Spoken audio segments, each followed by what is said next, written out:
Welcome back to the Comic Book ASM Artist. Today we're doing a flip through of an art book that I've wanted to do for a while here. This is the art of Todd McFarlane, The Devils in the Details. So this goes through most of, surprisingly, Todd McFarlane's career. At the outset when this came out, I thought it would really spotlight some of his Spider-Man stuff, but mainly like his Image stuff, since I believe Image put this book out. But this is a pretty good retrospective on everything Todd did up through, I guess it's been since 2012 now. It says 2012 is when it was printed, so nice forward from Stan Lee in here. So even at the outset here, don't take no for an answer. Todd McFarlane was a very ambitious guy breaking into the industry. He didn't grow up really into comics. It wasn't until later that he got into them. His main passion was baseball. But later in life here it says, here we go. Todd's ambition led him to send out over 700 submissions, but also garnered him approximately 350 rejection letters. So when you think about someone like Todd, we know him as a very talented guy, but he put in a lot of hours the drawing table to learn the craft and to improve. So this book shows all of that, his whole process here. So we can see he would try to mimic some people here. I believe this is a Neal Adams image up here that he had done. So he said, I once got the bug for comics. First thing I did was start to teach myself to draw. The easiest way to do that was to look at comic books that I'd bought and try to emulate some of the drawings.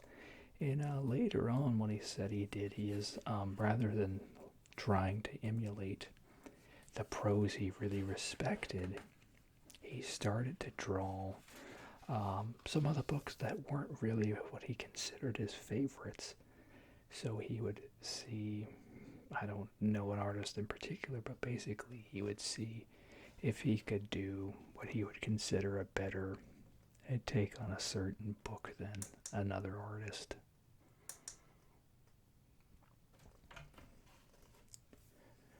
So when he did that, it wasn't as hard for him to try to do something, within the vein of his style. He wasn't trying to step on eggshells recreating what someone he respected had done. He was trying to build with his understanding of his studying and with his certain style here. So we see even with these first two here, we see a lot more of a thicker outline on his work here, almost kind of like a Romita Sr. type quality. And then even this too, I know he loved Jack Kirby stuff, but still we see like a thicker line here too. So he's really known for like his finer line work now. Here's his very, very early concepts of Spawn here. And he was smart enough that he never used this. He never tried to submit it to any of the companies that he worked for. It was always his baby. So while these other guys, they'll get in the industry and then, they'll have a cool character and then it's like, oh, I already used it for that certain series, so now it's DC's or Marvel's, So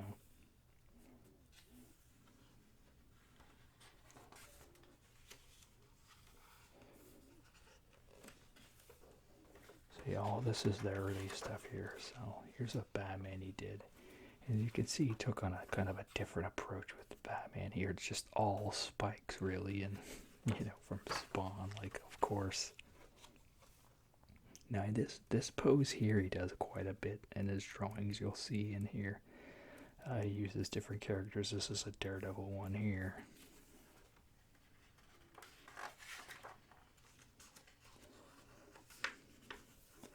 But like this image of Thor was one he could say, hey, 1982, this is what his stuff looked like. And he knows, like, he wasn't ready at this point. He can tear this image apart.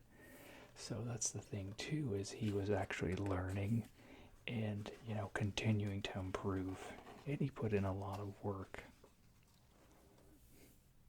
And then here's some more Hulk here with like the thicker hair from the older period.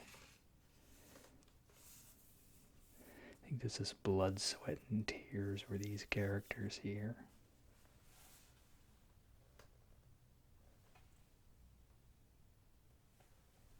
Yeah, that's right. It's been a little bit since I have looked at this book, so don't have it all memorized here.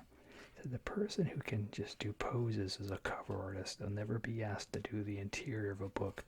So yeah, early on he was sending out a lot of stuff like this, you know, which they'd be like, that's great, but can you tell a story, you know? So that's always a huge thing in the industry. They want to see if you can actually tell a story. So here's more of a kid's book creation he made here, The Bruise Crew. And then there's the book that came out in '94 later on.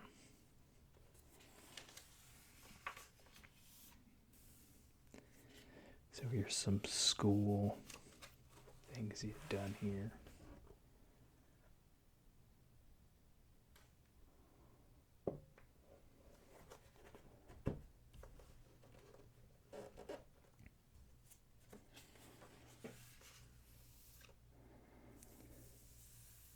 So we can really see here he was using a lot with the positive and negative space here, which I would say he's known for doing that. And even here we can look and see the anatomy's not quite right. Superman's head is coming off a little larger there and stuff. And so here's one of the letters here. Let's see. Let me look up top, see who's.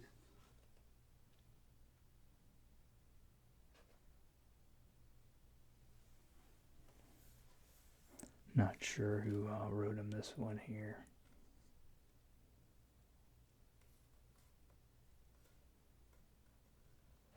Sal.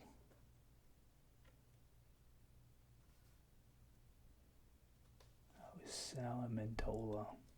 Not familiar with that particular person.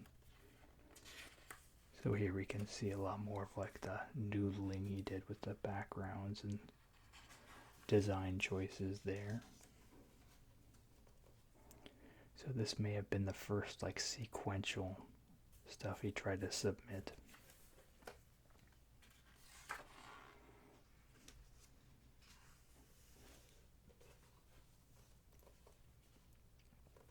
And then this right here is how he used to keep track of all of his submissions that he had sent out. He would make his little charts of, you know, if they returned them or whatever notes they had to make there.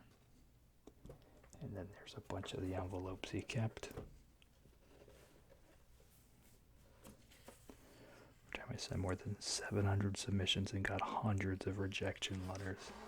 And that's the thing, there's a huge part, you know, fear of acceptance, fear of failure. That plays a big part, you know, because you can think that you're really good or whatever the case may be, and all it takes is one person to say the wrong thing and just kind of derail you. See, he said I drew the pages above as a sample to show how I would have drawn them if I was on the book. So see, that's like what he did later. So that way he wasn't worried about, you know, trying to look like Jack Kirby or whoever. So call to the majors here.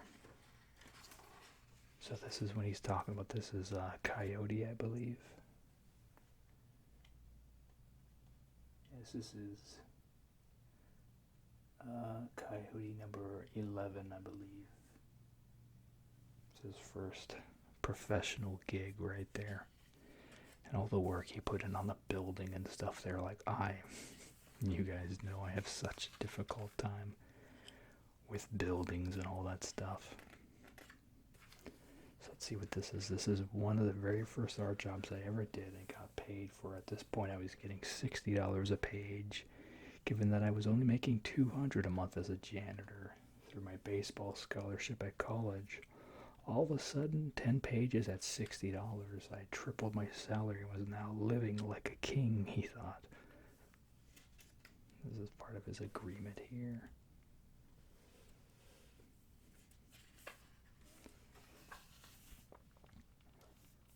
Yeah, so I had known he worked on this Coyote book here, but I didn't know about some other stuff he had done that I'll show you.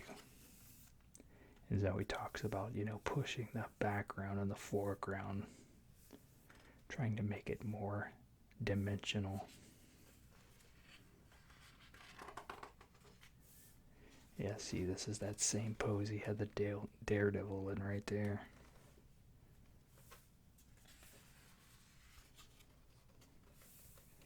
So I did not know he had worked on this series here, Infinity, for DC Comics.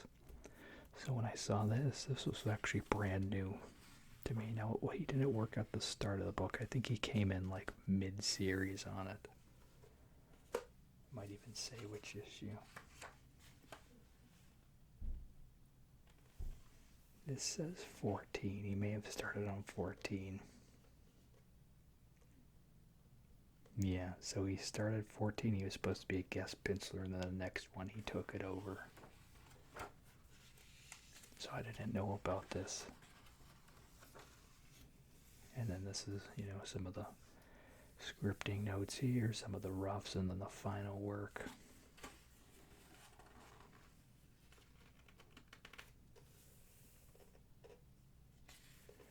So here's what he said. Being on this book represented 25 pages and a pay increase to $75 a page. It was literally 2 days later that I went shopping for a ring for my wife-to-be.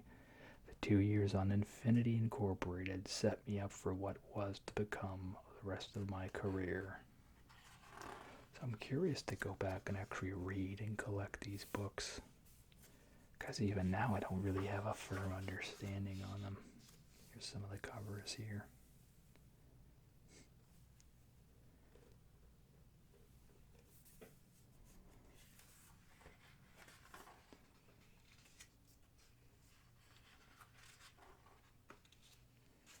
And then he did the cover here for this Who's Who, and then I think he did some of the profile shots inside too, yeah.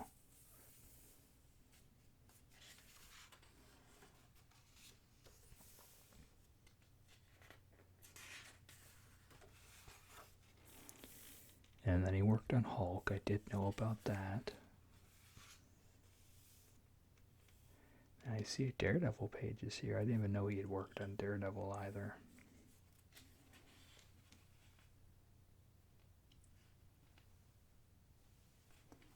This is Daredevil 241.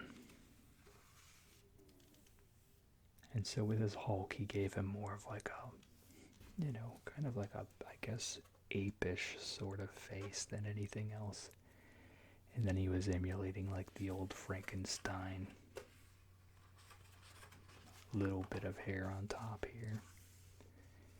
Here's the nice iconic Wolverine versus Hulk here. I actually gave this page to Peter David, or rather this cover to Peter David.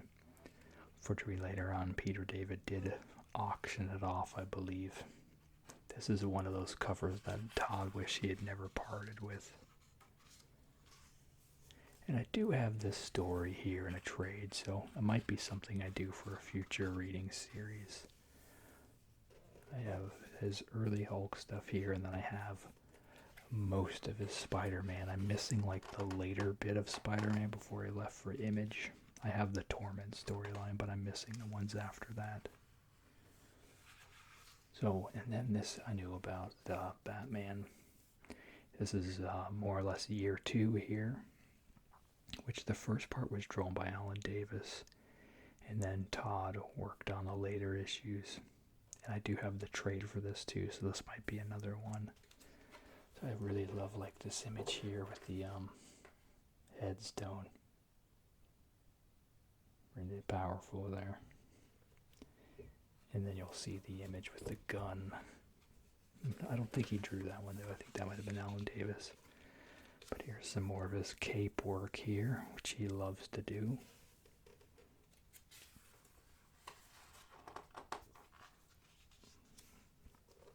Iconic cover there.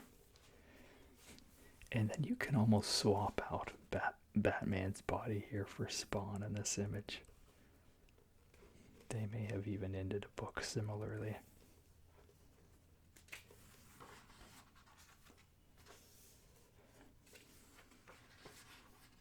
And this talks about his start on The Amazing Spider-Man here. This is issue 298.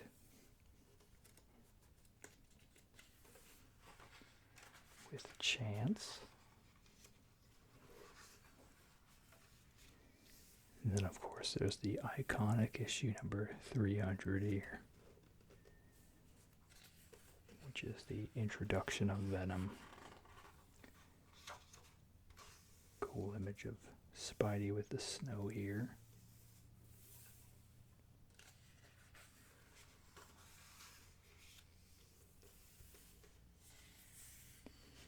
I do have like all of these here. And Todd likes to do this. He's a few times done cover swipes, as they call them.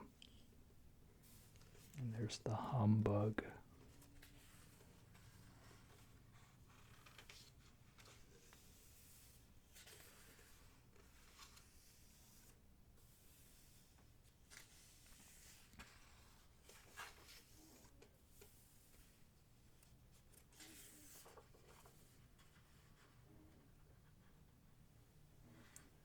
Yeah, so this talks about some more of a stylistic approach here. He says, how do you take what was a relatively boring setup, a splash page that had no splash to it, and give it something? So here, he's talking about, this was a splash page, Eddie Brock showing up on this doorstep here. I believe this is either Peter and Mays, I don't remember.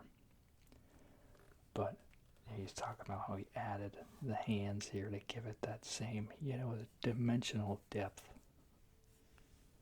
Make it pop as opposed to just Brock standing on a porch, And then the same thing over here with like the smoke and the robe texture and all that. He was all about noodling a page. And then he's talking about how he redesigned Mary Jane, how they always said Mary Jane was in fashion, but she didn't look like she was in fashion, so Todd actually took that and ran with it and gave her what were trendy looks at the time for her character. And then, of course, here we see a ton of detail from Todd. And they call this is his spaghetti webbing. At the time, the webbing was never this detailed, and he got into trouble over doing webbing like this. He got in trouble for making Spidey's eyes big and for putting him in these crazy, impossible poses. And he set the standard for the Spider-Man we modern day know and love. He set the look for the modern Spider-Man. Before him, no one else had given him the huge eyes and the detailed webbing and the crazy poses. And like, he's fully aware, like, a body doesn't move like that, but he's always said, like, comics should be an exaggeration of reality. They shouldn't reflect it, one to one. It should be something skewed about it that makes it interesting and fantastical. So, yeah, he knows the body doesn't move like that. And even when they're trying to emulate it for the movies and stuff, like, they're bringing in these contortionists from Cirque du Soleil, and they couldn't even emulate it either, and they're like the best of the best at that stuff. So here is the Captain America cover I've talked about a few times. the assassination storyline. The rare few times that he has drawn Cap.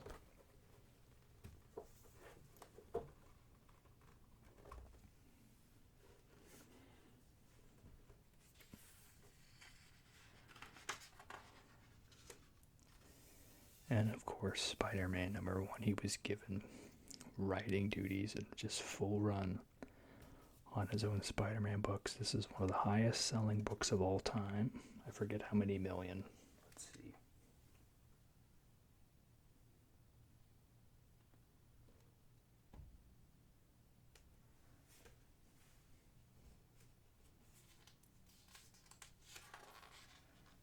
Okay. I was hoping I could quickly read off the number there, but I don't see it. But yeah, I would love to do some readings of Todd's stuff on the channel for sure. Let me know down below if you want to see that.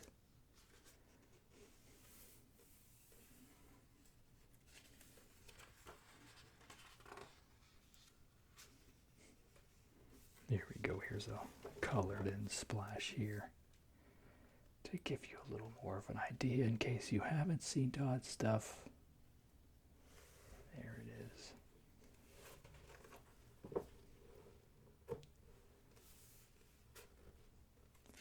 And I have been fortunate enough to meet him before too. I lined up like I think 2 or 3 hours before he was set to sign at a hotel across the street, which was still part of Emerald City. That just he was, such a big guest, and he was signing a couple books for free. That he had his own spot across the street. I believe it was at the Sheraton Hotel. And so I lined up like 2 or 3 hours early. I was 50th in line. Lined up around 7. I think he was there around 10. And yeah, he was just really great and congenial and really nice. He talked about, I asked him to share his experience with Jack Kirby, which I think they talk about in this book here too. And I've actually been following him a while on like Instagram and stuff. Oh, basically, he was given the opportunity to ink over Jack Kirby's pencil work. And, yeah, Jack gave him a great job. Basically, Todd had put a paper over Jack's original pencils. He didn't want to ruin, the king of comics' pencils. So he inked on a transparency type of thing over his work, or maybe a light box that I don't remember. But, Jack Kirby gave him a note that said, like, you did great or something like that, and he actually gave him the original page that he had inked on. And actually in, like, Spawn #1, it's dedicated to Jack Kirby.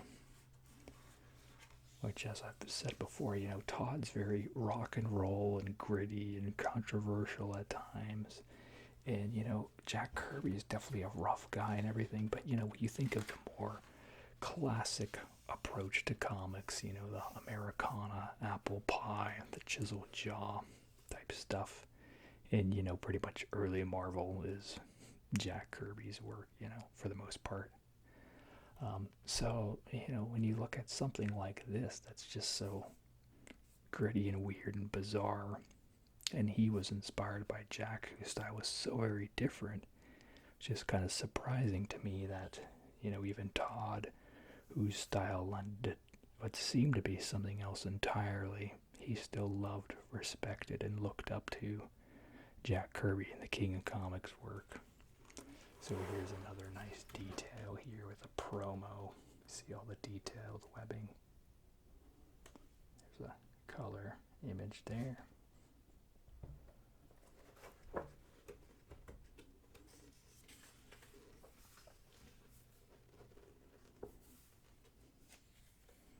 Nice Venom versus Spidey there.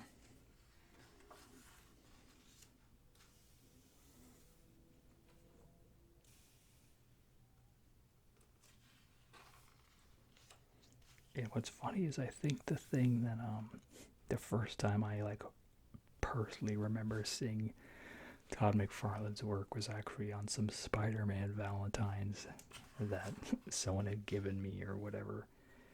which we may have just purchased or whatever, but yeah, because we were homeschooled at the time. But we got a box of these Spider-Man Valentines where he had like a couple poses. One of them he was like skating and he had like the helmet on and everything, but Todd had drawn all of those images, I guess. So my earliest memory of Todd's drawing is actually on these little fun Valentines geared for little kids. Now, I remember when they did some of these classic reprint Spider-Man books, we did have this cover here. But at the time, I never put it together that Todd had drawn that. I think we may have had all these, but this is the one that stuck out to me.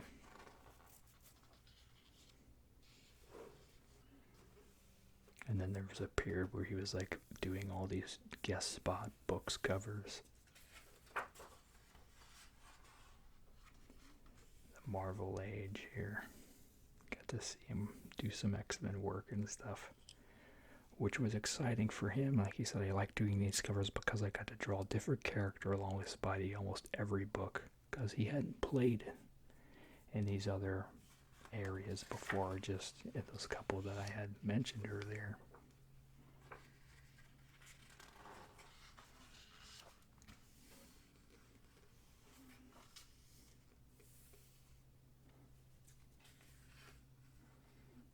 And then here's a anti-drug book he had done a cover for here. Very cool. Wolverine, he had done this type of image a few times.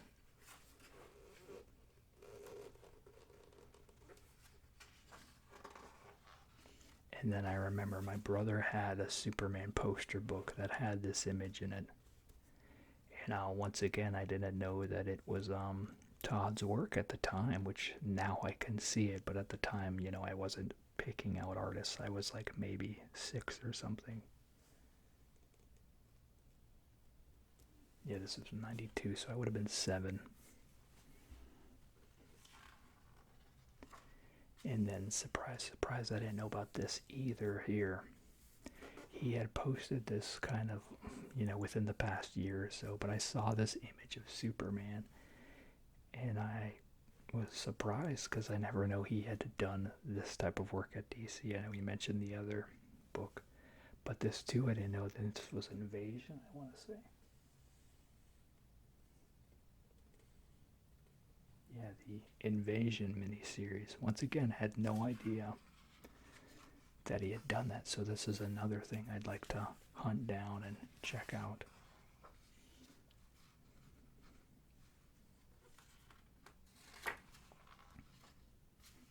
And there's that Wizard #1 that I showed off on my chip eating video. It's a nice, I think this is a maybe New Mutants cover here. Yes. And I wasn't aware he had done so many New Mutants covers either.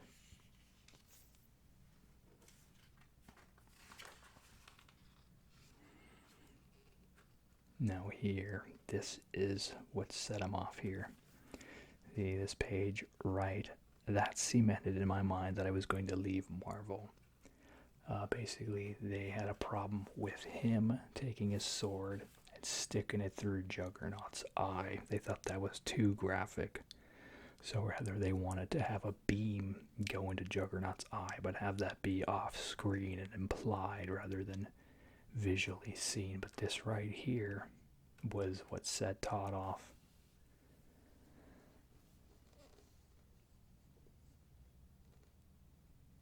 Yeah, so they fixed it. They literally, at the end of my run on the cover of this issue, you'll notice there's a word balloon that says "Bye, Todd." That was my editor's farewell to me from the book. Shortly after leaving, I helped found Image Comics.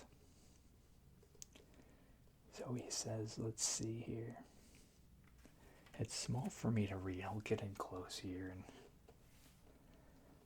as you can see in the last panel, the sword went into Juggernaut's eye. All of a sudden, the phone started ringing, and they said, "Todd, you can't do it. You can't do the eye penetration." It was silly to me because you could stab someone in the belly, but you couldn't have the sword coming out of the back. As long as the sword didn't pierce the clothes, it was deemed okay. And then he cites the Electra bullseye example.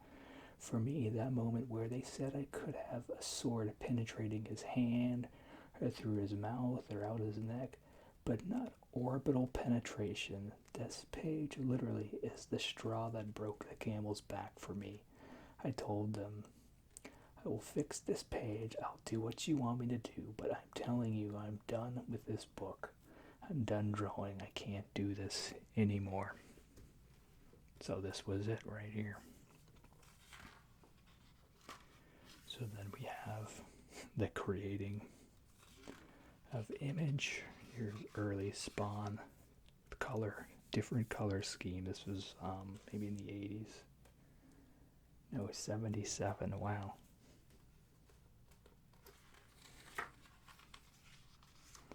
Here's the early rendition of the Spawn promo image, not even with the black spotted in here.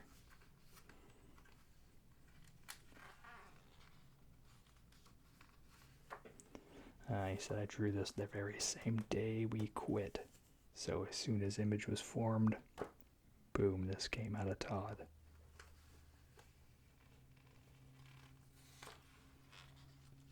And there it is. And this was in, I'm trying to remember, let's see. I'm trying to remember which.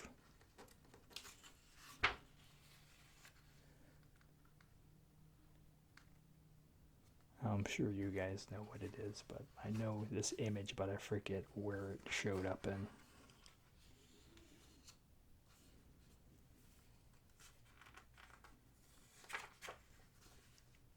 And he did have help with the logo, but I'm blanking on who helped him design the logo there. Put a little skull in there.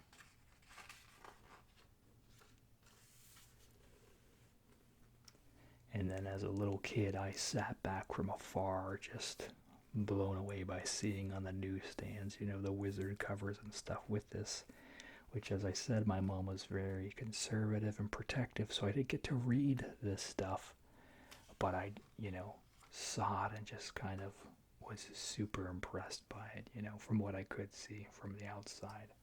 So yeah, this is the promo piece here.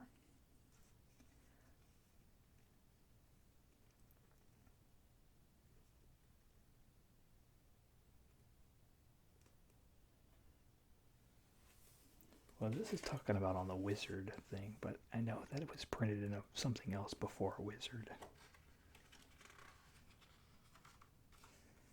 And then there's the polished version of the Spawn logo. Tom came up with the logo and we used it ever since.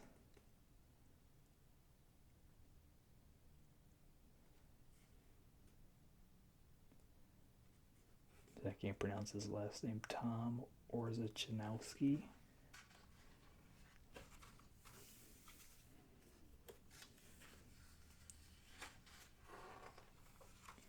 And this is the Spawn #1.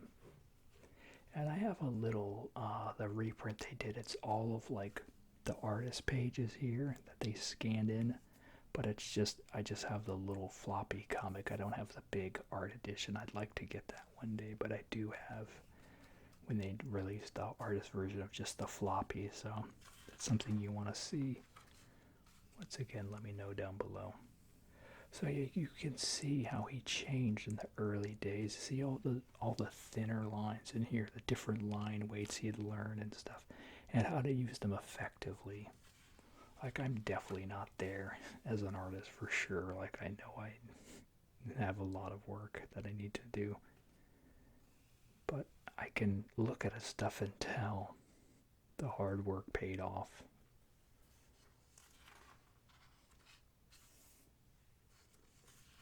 He's just such an inspiration to me, There's Violator and Clown here.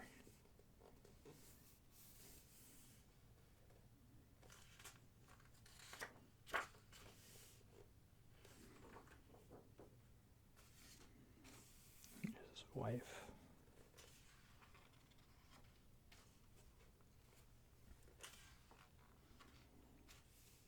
And then this right here, this is what made his wife quit being editor on his book, because she thought that this was too horrific of an image, and then she just stepped back because she would have given him more things that he would, I guess, think about.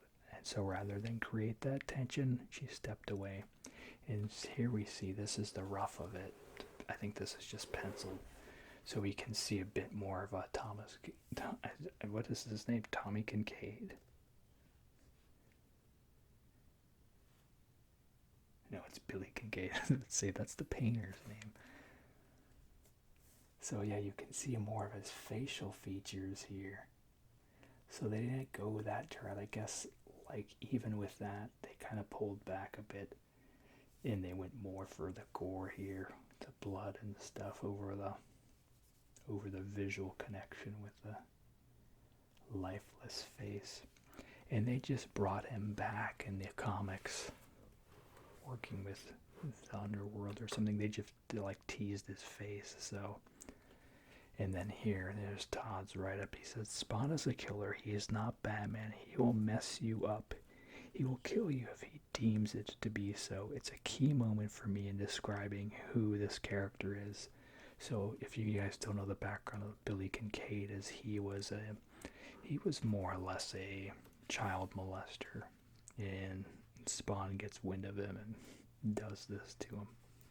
He was driving around like an ice cream truck and just abducting kids and chopping them up and probably doing, other things to them. So Spawn said, no, that's not something we're going to allow.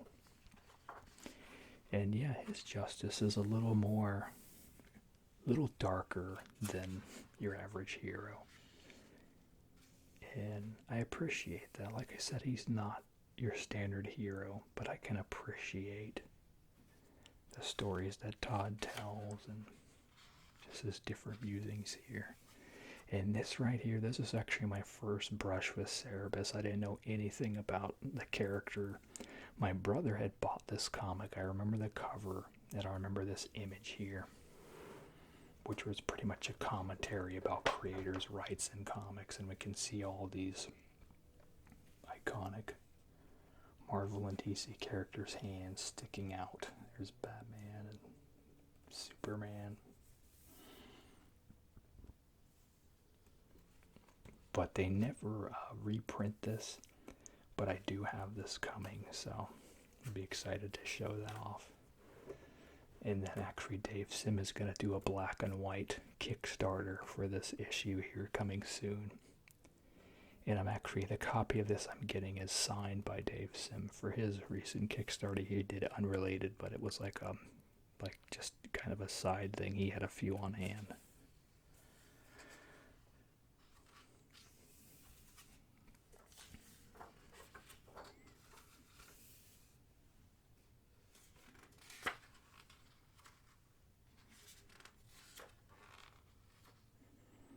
And I didn't know that Greg Capullo pretty much worked on Spawn in the early days either, because like I said, I wasn't reading and I wasn't able to. So when later on I found out that he worked on Spawn for a long time too, I was surprised. So I'm still going back and trying to get all those issues, at least for trades, but they don't even have them all printed. Speaking of Capullo, this is a Capullo. These both are. And then Todd inked them, I believe.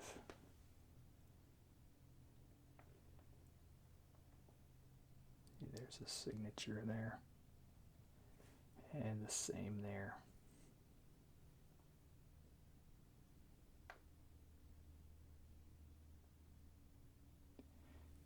Yeah, so pretty cool. And like I said, I didn't know that he had done that. And then this is the animated series for Spawn. It was on HBO. Once again, it was not your typical thing. And also, too, Todd was saying that there were people calling him up talking about cartoons and toys and things, and he was like, "Did you not read the comics? Like, this isn't for kids." So, like, at one point, they were like trying to get him to do, like, your regular Saturday morning cartoon show. And he's like, this guy, like, deals with hell and stuff, and that's not Saturday morning material. And once he pointed that out, then things would get a little quieter. So he was actually able to have that outlet with the HBO show, where it was a uncensored, unfiltered take on the character.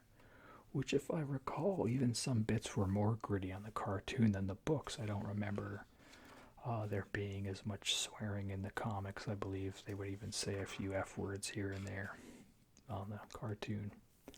Here's a Liefeld Spawn tribute. And then this is a Jim Lee one, I believe.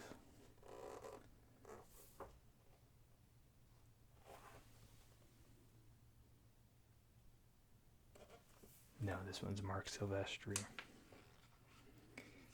Is Eric Larson, or this is a Larson tribute that he had done, which apparently the Savage Dragon 250 has just come out, so go get that if you haven't. I think I may have even...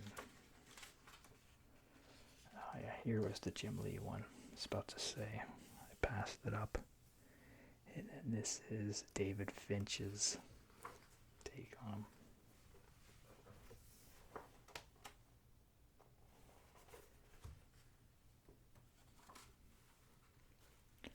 Want to make sure not to gloss over those. And then here's another Spawn tribute to Young Bloods. And this is showcasing some more of his cover swipes here.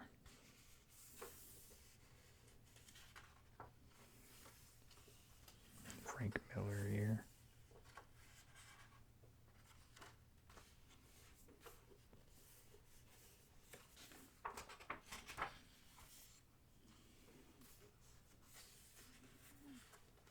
Some more work here. Black Flag, Cyber Force, Bad Rock and Prophet.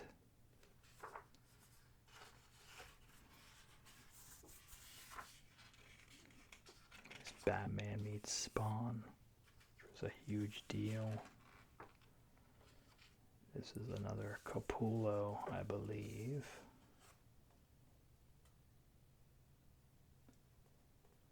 I could be wrong. I guess it's not.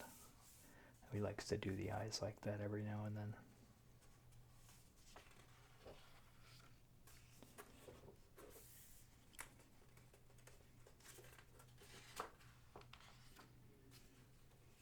And here's our Frank Miller Wizard promo.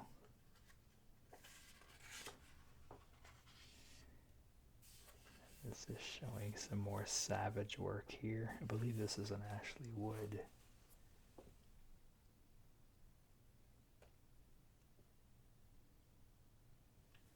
Yeah, and she is the lady who did the Metal Gear book I showed off a few hauls ago. So I think this is the Image United book. Yeah. And I never got to see this either, so I'd like to check this out. I know it was never finished. Basically, all the respective creators drew their characters in these books. So I'm not sure how they did it, if they mailed the pages to each other or imposed them over the tops. So this is interesting. This is more of a minimalist approach here. Kind of feels very Miller-like to me. Same with this one.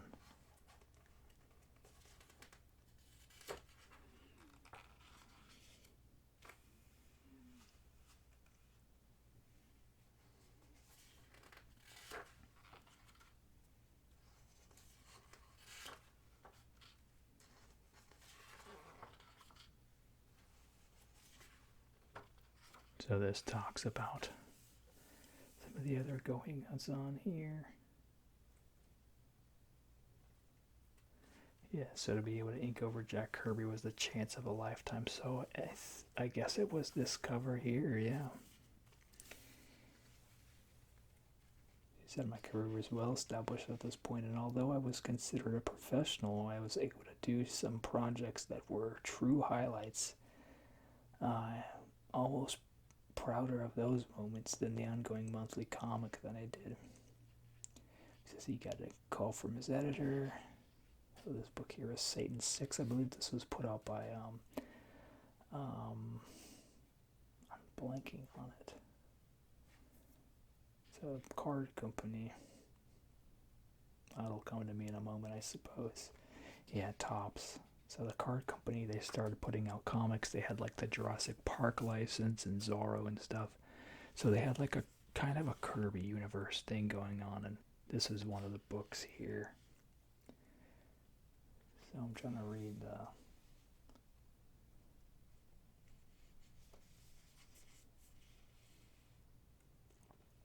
He said one of the things I wanted to do was take Jack Kirby's Jack style and keep it all this detail, but if I could put a little bit of a 90s noodling style that was coming into vogue. If you take a look at the hand and fingers, you'll see that there's a lot of style in there, even in some of the wrinkles in the guy's jacket behind the main character. I just wanted to give a little bit of flavor to what Jack had put down. His construction was so well done. So he said, yeah, I felt terrible. I couldn't ink the whole page and then erase Jack's art. Couldn't bring myself to do that. I ended up inking the rest of the cover on a vellum overlay and re-inking the section I had done previously. And this was the one here. I think, yeah, he got to keep Jack's original. Said I held Jack Kirby in such high esteem I couldn't bring myself to actually ink his pencils. So this was another cover he had done, I think the same type of thing, and Jack mailed him back the original cover here. Said I got a package in the mail a month later, and not only did he return the original page to me I thought I'd never see again, but he wrote a little note to Todd, looks great, thank you, Jack Kirby. This shows what kind of man Jack Kirby was. I should be thanking him for letting me ink a page of his artwork. Instead, he gave me the inked page back and included the original page of his artwork that I wasn't willing to touch. So, yeah.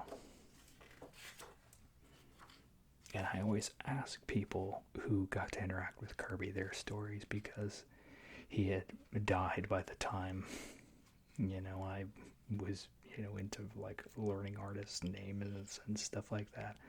I actually wrote him a letter because in school it was a project, write your role models and stuff. So I wrote to Jack, and basically the teacher's like, sorry, your guy's not alive anymore. And like other people were getting like letters back from like Michael Jordan and stuff. So it's a bit of a crusher, but so that's why I always ask any artist who I know respected his work, did you meet him? What did he say? And then here's some of his Todd's like promo cards and stuff. So I guess he had done like some characters for some hockey stuff here. And some baseball stuff. There's the first Spawn action figure, which he did the remaster coming out soon. I did order one. I think they're coming maybe in December. Might be the biggest Kickstarter ever, maybe.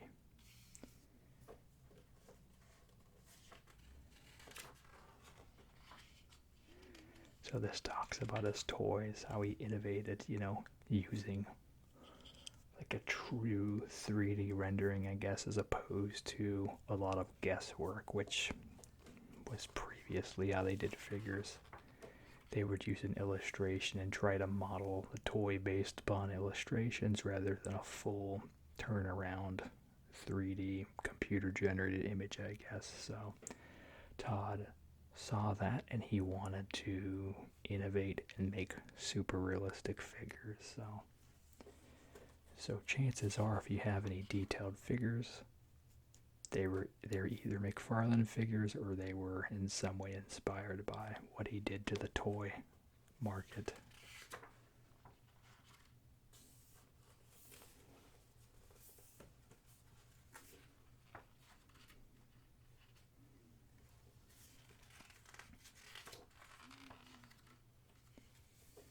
This talks about the Spawn cartoon again. It seemed to me that they were overly excited about doing a cartoon of a character from the pit of hell on Saturday morning next to Care Bears.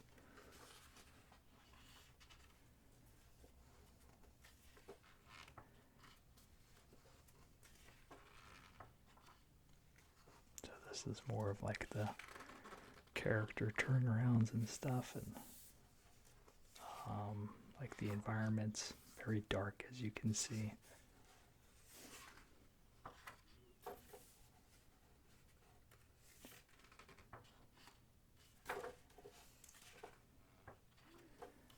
Here's the brief mention of the movie here, which he's been working on his new movie for a while. Took him a while to write it. He's still trying to gather the funds to get a studio to pick it up. So we'll see what happens with that.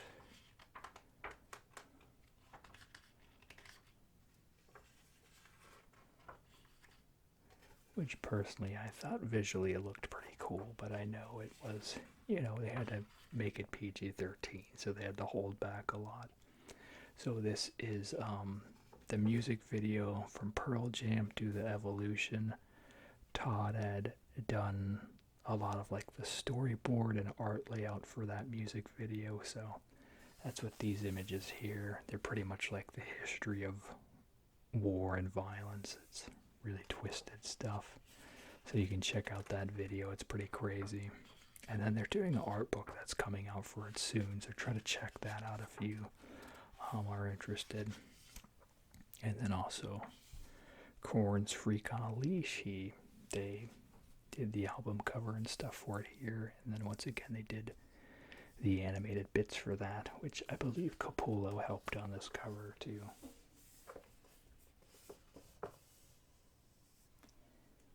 Yeah, poster, final color version, Art Gray Capullo. Poster was featured on the live action segment of the music video.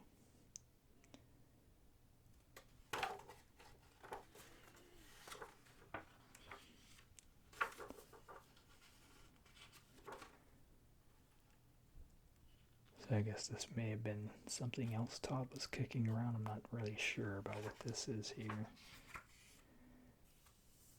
Another thing he had helped work on here. I guess he had directed this video, but not quite in the same look as the others.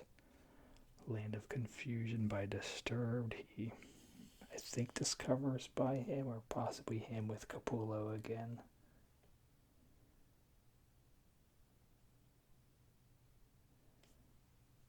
Yeah, Capullo and McFarlane, so they both tag team that.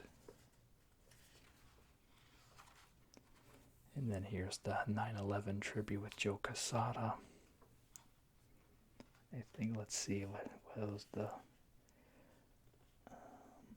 yeah, Joe had penciled it, Todd inked it, which I used to own this, unfortunately I don't anymore. Then we get a couple more concepts here. Here's a Prince of Persia, and then I do have a Assassin's Creed Black Flag promo poster you got for pre-ordering the game from GameStop that I have. And then here's Haunt. This is a character he co-created with Robert Kirkman, I believe, yeah, Ryan Otley drew the interiors.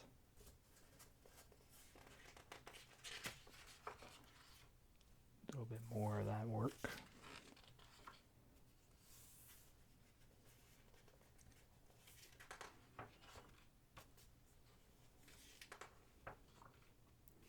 And then this shows some Spawn games that had come out, which I haven't played any of these.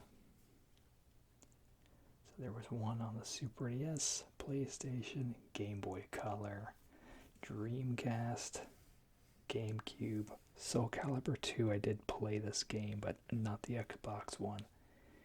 And then Evil Prophecy. I haven't even heard of that.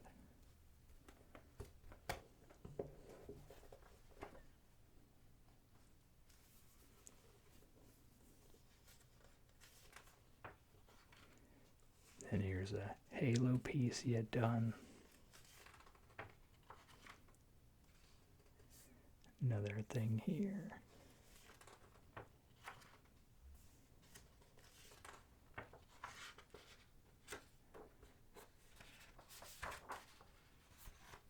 And that's pretty much it. There's Todd right there.